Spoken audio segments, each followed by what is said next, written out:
Hello and welcome back to the Fantasy Cricket Coach. Sorry for no video last week, but we are back reviewing Game Week 4, which went very well for my team. So welcome to the video. We'll have a little look at Game Week 4, how my team did, how the Game Week went, and then we're going to look ahead to Game Week 5 and maybe some of my transfer plans.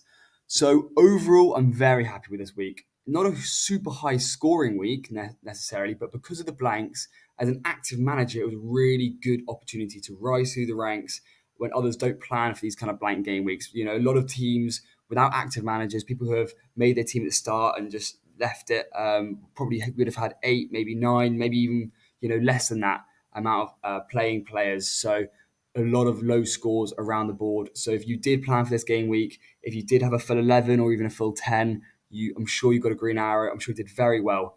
So well done for that. So I was 290th this week, which puts me to 53rd overall, nearly into that top 0.5%. So really happy with that. But obviously it doesn't stop there. We still have 2 more blank game weeks coming up and we have to plan for that. But first, let's take a look at how my team did. So the batters, Nichols and Gez were a last minute punt and I was very happy with them. I was going to go with Sol Budinger and Freddie McCann, and they got 30 and 24 respectively. So I'm really happy that I didn't go with those guys, and I upgraded to Nichols, who in a low scoring match still got 2 of the highest scores for Worcestershire in both innings. So I think I'm really happy with that. It's a bit of a shame it was such a low scoring match. If maybe it was a better pitch, he could have really cracked on with it, but it's a good start to his overseas stint, and he blanks this week, but I'm happy to keep him afterwards, and maybe he could really excel after that. Get it with 59 in the first and only 1 in the second. Nothing crazy, but I'm still happy with him. He didn't blank. He got some points. He ticked over, and that's all you can really ask for. John Simpson with 129 points this week. I'm happy with that. He started the season very well, and he doesn't look like slowing down anytime soon. Consistency is what we're looking for here. We want people scoring points every week. We want consistent points every week, and he provides that. So I think he'll be in my team for a while, barring anything crazy happening. So overall, I'm happy with the batters. Nothing huge from any of them, but contributions across the board, and they're looking good. All-rounders. So Holland was in a dream team. I mean, I should have captained him in hindsight. I went with Higgins in the end, but he did amazingly, so I'm super happy with him. Brooks was in a low-scoring game, and he was a bit of a rotation bowler, so he didn't actually get much game involvement. He only bowled 4 over this game, which, again, similar to Nichols, a bit of a disappointment. But that's okay.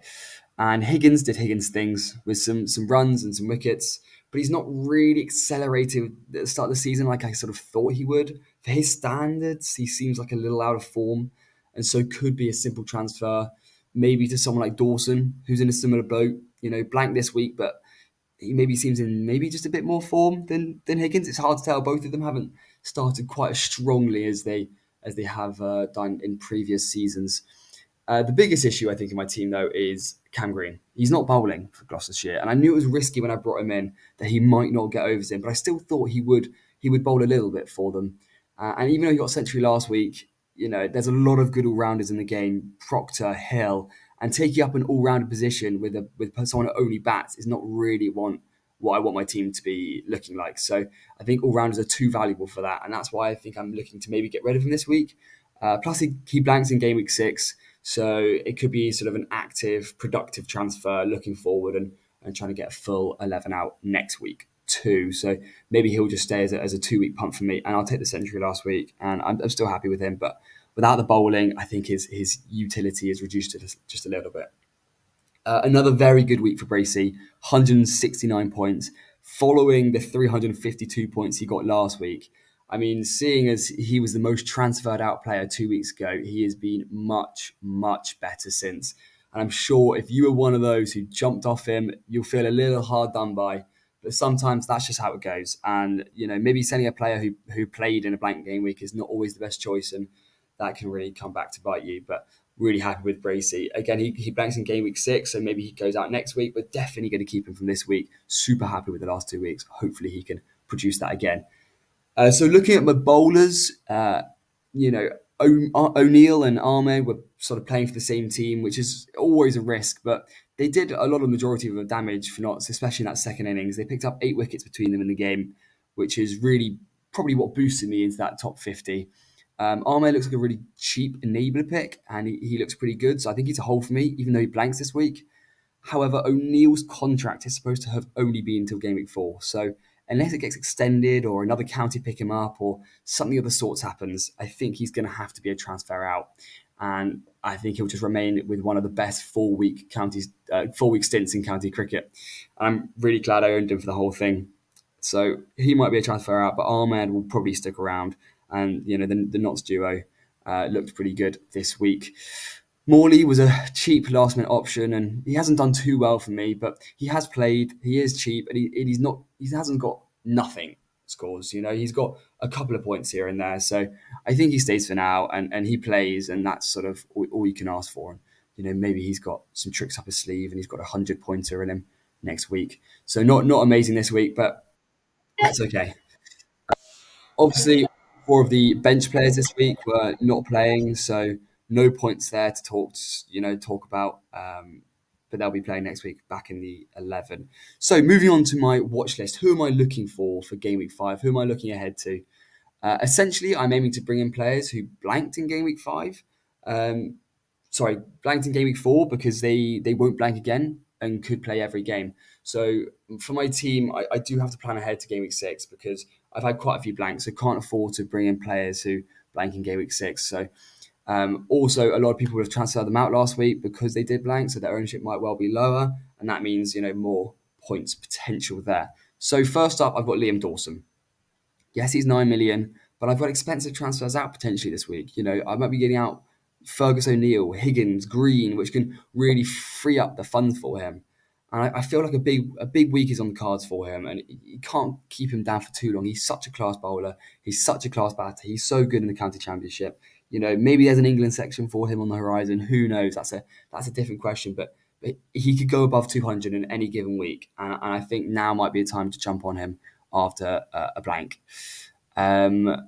Something similar in Luke Proctor. He's done very well so far. He's in much more form than Dawson. He averages over 60 with the bat, and despite 4 wickets with the ball, he's bowled over 69 overs. So his game involvement is very high, and I think that's really important. He does have 2 tough fixtures coming up, but I think there's still huge potential. And another option there was George Hill, but I think I think I want to go with the Division 2 advantage with Proctor, so I might move that way. And then finally, the person I'm looking to this week is Porter, Jamie Porter. I was thinking about Sam Cook, but if England want him to get rested and if he's on their radar, he might not be playing every game. And also with Dawson coming in, potentially, he's quite an expensive player, so I might not have the funds to go for both Dawson and Cook. And Porter's also done very, very well in his own right, and he's a very, very good county player. I think he maybe gets overshadowed slightly by Sam Cook, but he's a really, really good player, and he does pick up points, and he's done super well so far. So I think Jamie Porter is a great pull-in this week. So that's who I'm looking to bring in this week. I think with 3 free transfers and a few needing to be made, I'll definitely be making some big transfers this week. So check out tomorrow's video, which will be previewing Game Week 5 and giving my team selection for the week. So overall, very happy with this week. A very good game week. A nice green arrow is always welcome. Never going to say no to that. But hopefully I can kick on into the top of the leaderboards next week and really, really push towards the top of the rankings. So good luck, everyone. Hopefully you do really well this week. And thank you very much for watching. See you later this week. Goodbye.